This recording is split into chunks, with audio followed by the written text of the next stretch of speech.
Azerbaijan এয়ারলাইন্সের বিধ্বস্ত হওয়া বিমানটি রাশিয়ার ভূমি থেকে আকাশে উৎক্ষেপণযোগ্য প্রতিরক্ষা মিসাইলের আঘাতে ভূপাতিত হয়েছে বলে দাবি করেছে আজারবাইজান। তবে রাশিয়ার বিমান চলাচল কর্তৃপক্ষের দাবি, বিমানটি সম্ভবত পাখির আঘাতের কারণে জরুরি পরিস্থিতির মুখোমুখি হয়েছিল।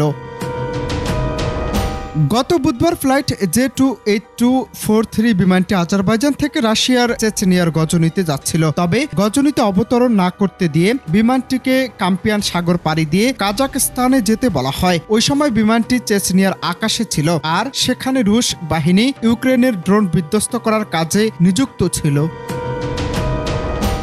তবে হোয়াইট হাউসের মুখপাত্র জন কির্বি বলেছেন, প্রাথমিক ইঙ্গিত দেখে যুক্তরাষ্ট্র মনে করছে গত 25 ডিসেম্বর আজারবাইজান এয়ারলাইন্সের বিমান বিধ্বস্ত হওয়ার পেছনে রাশিয়াই দায়ী হতে পারে। ওই দুর্ঘটনায় 38 জন নিহত হয়েছে। তবে কির্বি এই বিষয়ে বিস্তারিত আর কোনো তথ্য দেননি। তিনি বলেছেন, যুক্তরাষ্ট্র বিমান বিধ্বস্তের ঘটনাটি তদন্তের সহযোগিতার প্রস্তাব দিয়েছে।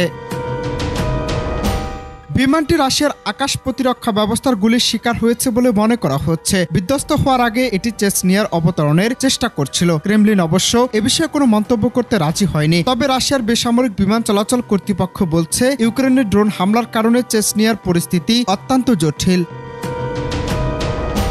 কির্বিকে উদ্ধৃত করে ওয়াশিংটন পোস্ট বলেছে, বিধ্বস্ত বিমানটি যেসব ছবি ব্যাপকভাবে প্রচারিত হয়েছে তার চেয়ে বেশি ইঙ্গিত যুক্তরাষ্ট্রের চোখে ধরা পড়েছে। এভিয়েশন বিশেষজ্ঞরা বলছেন, আজারবাইজান মনে করে ইলেকট্রনিক জ্যামিং এর কারণে বিমানটি জিপিএস সিস্টেম ক্ষতিগ্রস্ত হয়েছিল। এরপর এতে রাশিয়ার আকাশ প্রতিরক্ষা ব্যবস্থা থেকে আসা গুলি বা এ জাতীয় কিছুর আঘাত লেগেছে।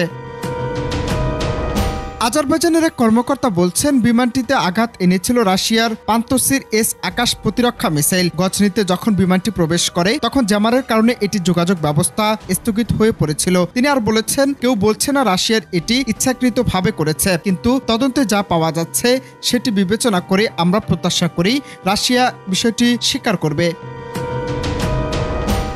অনন্ত হাসান মাসুদ, বাংলা টিভি।